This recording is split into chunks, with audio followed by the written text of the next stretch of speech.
ജെനി രാവിലെ അവരുടെ മുന്നിലേക്ക് വന്നില്ല. കാരണം ഇന്നത്തെ മീറ്റിങ്ങിൻ്റെ ഇമ്പോർട്ടൻസ് അവൾക്ക് അറിയാമായിരുന്നു. ഡാനിയുടെ കയ്യിൽ നിന്ന് നന്നായിട്ട് കിട്ടുമെന്നറിയാവുന്നത് കൊണ്ട് തന്നെയായിരുന്നു അവൾ അവരുടെ മുന്നിലേക്ക് വരാഞ്ഞതും. സാറയും ഒന്നും പറഞ്ഞില്ല. ഡാനിയും നന്ദുവും അമ്മച്ചിയെ കണ്ട് കുറച്ച് സമയം സംസാരിച്ചിരുന്നിട്ട് ബ്രേക്ക്ഫാസ്റ്റ് കഴിച്ചിട്ടാണ് അവർ അവിടെ നിന്ന് പോയത്. സാം കുറച്ച് നേരത്തെ പോയിരുന്നു. ഓഫീസിലെത്തിയതും മീറ്റിങ്ങിൻ്റെ കുറച്ച് കാര്യങ്ങൾ പ്രിപ്പയർ ചെയ്യാനുണ്ടായിരുന്നു. അത് കഴിഞ്ഞതും നന്ദു ഡാനിയുടെ അടുത്തേക്ക് പോയി. സർ, മീറ്റിങ്ങിന് സമയമായി. ലാപ്പിൽ നോക്കിയിരുന്ന ഡാനി നന്ദുവിൻ്റെ വിളി കേട്ട് അവളെ ദേഷ്യത്തോടെ നോക്കി. വീണ്ടും ലാപ്പിലേക്ക് നോക്കി. ഇയാൾക്കെന്താ ഞാൻ പറഞ്ഞത് മനസ്സിലായില്ലേ? നന്ദു മനസ്സിൽ ആലോചിച്ച് വീണ്ടും അവനെ വിളിച്ചു. സർ, സമയമായിട്ടുണ്ട്. അത് കേട്ടതും നന്ദു ലാപ്പടച്ചു വെച്ച് ദേഷ്യത്തോടെ അവളുടെ അടുത്തേക്ക് വന്നു. എൻ്റെ പുണ്യശ്രീ, നിന്നോട് ഞാൻ പറഞ്ഞിട്ടുണ്ട് എന്നെ സാറെന്ന് വിളിക്കരുത്. നിനക്കെന്താടി പുല്ലേ, പറഞ്ഞാൽ മനസ്സിലാവില്ലേ? അവളുടെ ഇടുപ്പിൽ പിടിച്ച് അവനിലേക്ക് ചേർത്തുകൊണ്ട് അവൻ ദേഷ്യത്തോടെ ചോദിച്ചു. അതിച്ചായ, ഇത് ഓഫീസല്ലേ? അതുകൊണ്ടാണ് ഞാൻ സാറെന്ന് വിളിച്ചത്. ഇത് ഓഫീസാണ്, ശരി തന്നെ. പക്ഷേ ഇവിടെ ഇപ്പോൾ നമ്മൾ മാത്രമല്ലേ ഉള്ളൂ. അപ്പം നീ എന്തിനാടി സാറെന്ന് വിളിക്കുന്നത്? ഇനി അങ്ങനെ കേട്ടാ നിനക്കറിയാലോ എന്നെ. അതും പറഞ്ഞ് അവളുടെ ഇരുവതരവും അവൻ കടിച്ചു നുണഞ്ഞു വലിച്ചു. പെട്ടെന്ന് തന്നെ ഡാനി അവളിൽ നിന്ന് മാറി നിന്നിരുന്നു. നന്ദു ആണെങ്കിൽ ഇപ്പം എന്താ സംഭവിച്ചത് എന്ന നിലക്ക് കിളിപോയി നിൽക്കുവാണ്. ഇനി മേലിൽ അത് ആവർത്തിച്ച ഇതുപോലെ ആയിരിക്കില്ല എൻ്റെ പ്രതികരണം. ഇപ്പം ടൈമില്ലാത്തത് കൊണ്ടാണ് ഞാനിവിടെ നിർത്തിയത്. അല്ലെങ്കിൽ പൊന്നുമോള് വിവരം അറിഞ്ഞേനെ. വാ എൻ്റെ കൂടെ. അതും പറഞ്ഞ് അവളെ നോക്കി കണ്ണിറുക്കിക്കൊണ്ട് അവളുടെ കൈപിടിച്ച് അവൻ ഹാളിലേക്ക് നടന്നു. നന്ദു കിളിമാറിക്കൊണ്ടാണ് അവൻ്റെ കൂടെ പോയത്. മീറ്റിംഗ് ഹാളിലേക്ക് കയറിയതും അവിടെ ഇരിക്കുന്ന ഒരുവൻ്റെ കണ്ണുകൾ വിടർന്നു. അവൻ ആർത്തിയോടെ നന്ദുവിനൊന്നാകെ ഒഴിഞ്ഞു നോക്കി. അവളുടെ ശരീരത്തിലെ ഓരോ ഭാഗത്തേക്കും ആർത്തിയോടെ അവൻ നോക്കുന്നുണ്ട്. അവളുടെ മാറിലേക്ക് നോക്കി കൊതിയോടെ ചുണ്ട് കടിച്ച് സ്വയം നാവ് കൊണ്ട് ചുണ്ടിനെ ഒഴിഞ്ഞെടുത്തു. അവൻ്റെ കണ്ണുകൾ അവളുടെ ഇടുപ്പിൽ നിന്നും അല്പം താന്നിരിക്കുന്ന സാരിയുടെ ഇടയിലൂടെ കാണുന്ന അവളുടെ അണിവയറിലേക്കായിരുന്നു നോട്ടം. അവൻ വല്ലാത്തൊരു ഭാവത്തോടെ ചുണ്ടുകൾ നുണഞ്ഞ് നേരെ നോക്കിയതും ഡാനിയുടെ മുഖത്തേക്കായിരുന്നു. തന്നെ കൊല്ലാൻ പാകത്തിന് നോക്കി ദഹിപ്പിക്കുന്നവനെ കണ്ട് അവൻ ഒരു നിമിഷം വിറച്ചുപോയി. തൻ്റെ ആവശ്യമായി ഇവനിവിടെ വേണ്ടത്. അതുകൊണ്ട് നിന്റെ ശരീരത്തിൽ ഇപ്പോൾ ജീവനുണ്ട്. പക്ഷേ എന്നാണോ നീ ഡാനിയുടെ കയ്യിൽ വന്ന് പെടുന്നത്, അന്ന് നിന്റെ കണ്ണുകൾ രണ്ടും ഞാൻ ചൂഴ്ന്നെടുക്കും. എൻ്റെ പെണ്ണിനെ നോക്കി ആ വൃത്തികെട്ട കണ്ണുകൾ നിനക്ക് വേണ്ട. Dani പകയോടെ മനസ്സിലോർത്തു. Mister John മേലെടുത്ത് meeting തുടങ്ങുവല്ലേ? Dani കുടിലതയോടെ ജോണിനെ നോക്കി പറഞ്ഞു. ഓക്കെ, സ്റ്റാർട്ട് ചെയ്യാം. ജോൺ നന്ദുവിനെ മൊത്തത്തിലൊന്ന് നോക്കിക്കൊണ്ട് ഡാനിയോട് പറഞ്ഞു. ഡാനി അത് കണ്ട് കൈമുഷ്ടി ചുരുട്ടി പിടിച്ചു. ആ നിമിഷം തന്നെ നന്ദു അവളുടെ പ്രസൻറ്റ് ചെയ്തു. ആ നിമിഷം ജോണിൻ്റെ കണ്ണ് നന്ദുവിനെ കൊത്തി വലിച്ചുകൊണ്ടിരുന്നു. അവളുടെ ഓരോ ചലനവും അവൻ ആവേശത്തോടെ നോക്കിക്കണ്ടു. സംസാരിക്കുമ്പോൾ അവളുടെ ആദരം അവനെ വല്ലാതെ കൊതിപ്പിച്ചു. എന്നാൽ ഇതെല്ലാം ഡാനി കാണുന്നുണ്ടായിരുന്നു. ഡാനി പല്ലുകടിച്ച് മുഷ്ടി ചുരുട്ടി പിടിച്ച് ദേഷ്യം നിയന്ത്രിച്ചു നിന്നു. നന്ദു പ്രസൻറ്റേഷൻ അവതരിപ്പിച്ചു കഴിഞ്ഞതും, mister Daniel David, sign the deal. I really enjoyed your presentation. It was truly impressive. നന്ദുവിനെ മൊത്തത്തിൽ ഒന്ന് ഒഴിഞ്ഞു നോക്കിക്കൊണ്ട് ജോൺ പറഞ്ഞു.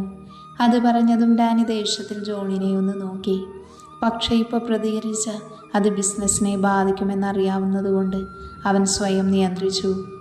ജോണാണെങ്കിൽ ഡാനിക്ക് നേരെ വിജയഭാവത്തിൽ പുഞ്ചിരിച്ചുകൊണ്ട് കൈനീട്ടി.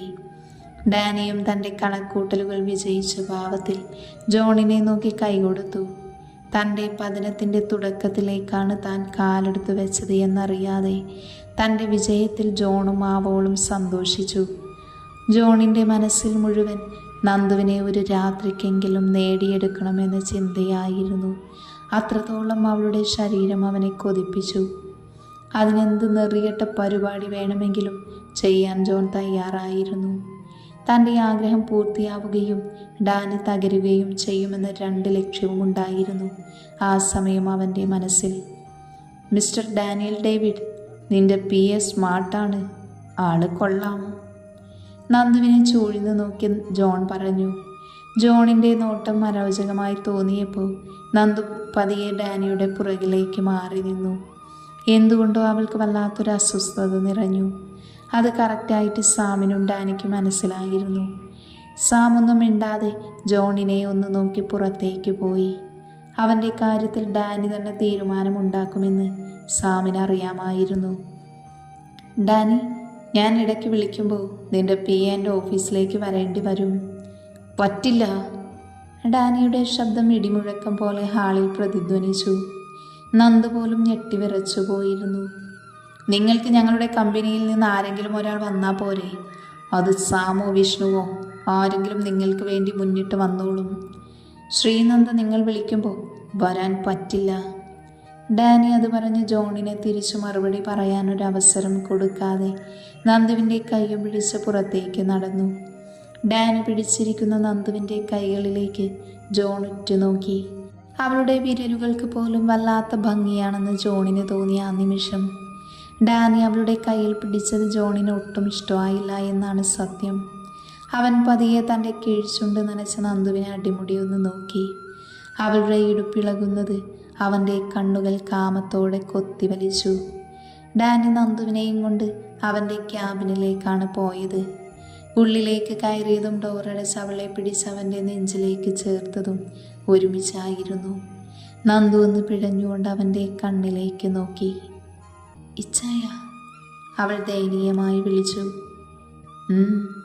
നീ കണ്ടില്ലേ ശ്രീ, ആ പന്ന മോൻ്റെ നോട്ടം? എനിക്കത് തീരെ ഇഷ്ടപ്പെട്ടില്ല. എങ്ങനെ ഞാൻ അവിടെ നിന്നത് എന്ന് എനിക്ക് തന്നെ അറിയില്ല. അന്നായിൻ്റെ മോൻ്റെ കണ്ണുകൾ ചൂഴ്ന്നെടുക്കാനാ എനിക്കപ്പോൾ തോന്നിയത്. പക്ഷേ ഇങ്ങനൊരു ലീലുണ്ടായിപ്പോയി. അല്ലെങ്കിൽ ആ പന്ന മോനെ പച്ചക്ക് കത്തിച്ചേനെ ഞാൻ. ജോണിനോടുള്ള ദേഷ്യം മുഴുവൻ അവൻ്റെ വാക്കുകളിൽ നിറഞ്ഞു നിന്നിരുന്നു. എന്തുകൊണ്ടോ നന്ദുവിൻ്റെ ചുണ്ടിലൊരു പുഞ്ചിരി വിരിഞ്ഞു. തന്നെ ഇത്രത്തോളം ശ്രദ്ധിക്കുന്നുണ്ടല്ലോ എന്നോർത്ത് അവൾക്ക് ഡാനിയോട് ബഹുമാനം തോന്നിയ നിമിഷമായിരുന്നു. ശ്രീ, എനിക്കെൻ്റെ ദേഷ്യം കൺട്രോൾ ചെയ്യാൻ കഴിയുന്നില്ല, പ്ലീസ്. അത് പറഞ്ഞ് ഡാനി അവളുടെ അതിരങ്ങളിലേക്ക് ആഴ്ന്നിറങ്ങി. നന്ദു ഒന്ന് ഞെട്ടിക്കൊണ്ട് അവനിൽ മുറുക്കെ പിടിച്ചു. അവളും ആ നിമിഷം അങ്ങനെ ഒരു ചുംബനം ആഗ്രഹിച്ചിരുന്നു. ഡാനിയുടെ ചുംബനം വന്യമായിരുന്നു. അവൻ്റെ ദേഷ്യം മുഴുവൻ ആ ചുംബനത്തിൽ പ്രകടമായി. അവളുടെ കീഴ്ചുണ്ടിൽ നുണഞ്ഞെടുത്തുകൊണ്ട് തന്നെ പെട്ടെന്ന് മേൽചുണ്ടിലേക്കും ചേക്കേറി. ജോണിൻ്റെ ഓരോ നോട്ടവും ഡാനിയിൽ ആഴ്ന്നിറങ്ങിയിരുന്നുവെങ്കിലും നന്ദുവിനെ ചുംബിക്കുമ്പോൾ അവളിൽ മാത്രം അടിമപ്പെട്ടു പോകുവാണവൻ. ഇവൾ ജനിച്ചത് തന്നെ തനിക്ക് വേണ്ടിയാണ് എന്ന് തോന്നിപ്പോയി ഡാനിക്ക്. തൻ്റെ മാത്രം സ്വന്തമാണെന്നവൻ അവനെ തന്നെ ബോധ്യപ്പെടുത്തുകയായിരുന്നു ആ ചുംബനത്തിലൂടെ. ഡാനിയുടെ ചുംബനം തീർത്തും വന്യമായതായിരുന്നു. അതുകൊണ്ട് തന്നെ നന്ദു ഒന്ന് വിറച്ചുപോയി. അവൻ അവളുടെ ആദരങ്ങൾ അവനിൽ മാത്രം ഒതുക്കി നിർത്തി. നന്ദു ഒന്ന് ഉയർന്നു പൊങ്ങി. അവൻ കീഴ്ചുണ്ടിൽ നിന്ന് മേൽചുണ്ടിലേക്ക് അതിവേഗം ചുംബിച്ചു. അവൻ്റെ ചുംബനത്തിൻ്റെ വേഗത അവൾക്ക് താങ്ങാൻ കഴിയുന്നതിലും അപ്പുറമായിരുന്നു. അവൾ അവൻ്റെ ഷോൾഡറിൽ കൈയമർത്തി പിടിച്ചു. എത്ര നുണഞ്ഞിട്ടും മതിയാവാത്തതുപോലെ അവൻ അവളെ ആഞ്ഞു ചുംബിച്ചുകൊണ്ടിരുന്നു. അവൾക്ക് തൻ്റെ ആദരങ്ങൾ അടർന്നു പോകുന്നത് പോലെ തോന്നി. അത്രയ്ക്കും അവൻ അവളുടെ ആദരങ്ങളെ ലോലമാക്കിയിരുന്നു. ഡാനി അവളുടെ ആദരങ്ങളിൽ നിന്നും നാവിലേക്ക് ചുംബിക്കാൻ ശ്രമിച്ചതും നന്ദു നാവ് അവന് വിട്ടുകൊടുക്കാതെ പല്ലുകൾ കൂട്ടിപ്പിടിച്ചു. ഡാനിയിൽ അത് ദേഷ്യം നിറച്ചുവെങ്കിലും അവൻ അവളെ മെല്ലെ തഴുകാൻ തുടങ്ങി. നന്ദു ആ നിമിഷം അറിയാതെ തന്നെ അവളുടെ വാ തുറന്നുപോയി. അവളിൽ നിന്നും ചെറിയ ശീൽക്കാരമുയർന്നു. നന്ദു വാ തുറന്നതും അവൻ്റെ നാവിനാൽ അവളുടെ നാവിനെ ചുഴറ്റി വലിച്ചിരുന്നു. ആ നിമിഷം നന്ദു പെരുവിരലിൽ കുത്തി ഉയർന്നു പൊങ്ങി. അവളുടെ നാവിനെ പതിയെ ചുംബിച്ചു തളർത്തി. അവളുടെ ഉമിനീര് അവൻ്റെ ഉമിനീരുമായി കലർന്ന് പ്രണയം പങ്കുവച്ചു. അവൻ അവളുടെ നാവിനെ അവൻ്റെ നാവിനാൽ തലോടിക്കൊണ്ട് ചുംബിച്ചു. നന്ദു ആകെ തളർന്നു തുടങ്ങിയിരുന്നു. അപ്പോഴും ഡാനി അവളെ പതിയെ തലോടുന്നുണ്ട്. നന്ദു തളർന്നു തുടങ്ങി. അവൾ വീണു പോകുമെന്ന് തോന്നിയതും ഡാനി അവളെ ചുമരിലേക്ക് ചേർത്ത് നിർത്തി അവളുടെ ചുണ്ടും നാവും മാറി മാറി ചുംബിച്ചു. നന്ദുവിൻ്റെ ചുണ്ടുകൾ പൊട്ടി ചോര പൊടിഞ്ഞു. അവൻ അവളുടെ ചുണ്ടിൽ പൊടിഞ്ഞ ചോരത്തുള്ളികളെ നാവിനാൽ തഴുകിയെടുത്തു. ആ നിമിഷം അവളിൽ നിന്ന് ശീൽക്കാരം ഉയർന്നതും ഡാനി അവളെ തന്നിലേക്ക് ചേർത്ത് പിടിച്ച് വീണ്ടും ചുംബിക്കാൻ തുടങ്ങി.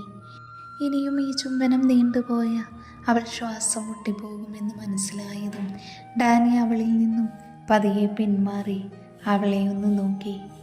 ആകെ ചുവന്ന് തൊടുത്ത് രക്തവർണമായി നിൽക്കുന്നുണ്ടവൾ. നന്ദുവിനാണെങ്കിൽ ശ്വാസം കിട്ടുന്നുണ്ടായിരുന്നില്ല. അവളൊന്ന് പിടഞ്ഞുപോയി. അവൻ ഇരുവകരവും ഒരുമിച്ച് നുണഞ്ഞെടുത്ത് അവളിൽ നിന്ന് പിന്മാറി. ആ നിമിഷം രണ്ടുപേരും കിതയ്ക്കുന്നുണ്ടായിരുന്നു. നന്ദു നെഞ്ചിൽ കൈവച്ച് ആഞ്ഞ ശ്വാസമെടുത്ത് ഡാനിയെ നോക്കിയപ്പോൾ അവൻ ഇടുപ്പിന് കൈ കൊടുത്ത് കിതപ്പോടെ അവളെ തന്നെ നോക്കി നിൽക്കുവാണ്. അത് കണ്ടതും നന്ദു ദേഷ്യത്തോടെ അവനെ ഒന്ന് കൂർപ്പിച്ച് നോക്കി. എൻ്റെ ശ്രീ, നീ ഇങ്ങനെ എന്നെ നോക്കി പേടിപ്പിക്കേണ്ട. ഇപ്പം ഞാൻ ഓക്കെ ആയി. അതിനുള്ള എനർജി ഡ്രിങ്കാണ് ഞാനിപ്പോൾ കുടിച്ചത്. അവളുടെ സാരിയെ വകഞ്ഞു മാറ്റി ഇടുപ്പിൽ പിച്ചിക്കൊണ്ട് ഡാനി പറഞ്ഞു. പോയി ചായ, എന്ത് സംഭവിച്ചാലും എനിക്കാണല്ലോ പ്രശ്നം. ആ നിമിഷം ഉമ്മ വയ്ക്കും വൃത്തികെട്ടവൻ. മനസ്സിൽ അവൾ ചിരിച്ചുകൊണ്ടാണെങ്കിലും പുറത്തവനോട് കള്ളഗൗരവത്തോടെ പറഞ്ഞു. ലാസ്റ്റ് പറഞ്ഞത് കുറച്ച് പതിയെയാണെങ്കിലും ഡാനി അത് വ്യക്തമായി കേട്ടിരുന്നു. ശ്രീ, നീ എൻ്റെ മുഴുവൻ വൃത്തികേടും താങ്ങുമോ പെണ്ണേ? അവൻ ചുണ്ടുകടിച്ചുകൊണ്ട് ചോദിച്ചു. ദേച്ചായ പോയേ. അതും പറഞ്ഞവൾ സ്വന്തം ക്യാബിനിലേക്ക് പോവാൻ നിന്നതും ഡാനി അവളുടെ കൈ പിടിച്ച് വലിച്ച് വീണ്ടും നെഞ്ചിലേക്കിട്ടു. അങ്ങനെ അങ്ങ് പോയാലോ ശ്രീ? ഞാനൊന്ന് പറയട്ടെ. എൻ്റെ പെണ്ണിനെ ആ പൊന്നമോൻ നോക്കിയത് എനിക്ക് ഇഷ്ടപ്പെട്ടില്ല. അതുകൊണ്ട് നിന്നെ ഒന്ന് സ്നേഹിക്കണമെന്ന് തോന്നി. എൻ്റെ ദേഷ്യം നിനക്ക് മാത്രമേ തണുപ്പിക്കാൻ കഴിയൂ. അതുകൊണ്ടല്ലേ ഞാൻ ഉമ്മ വെച്ചത്. അല്ലെങ്കിൽ ഞാൻ അങ്ങനെ ചെയ്യുമോ ശ്രീ?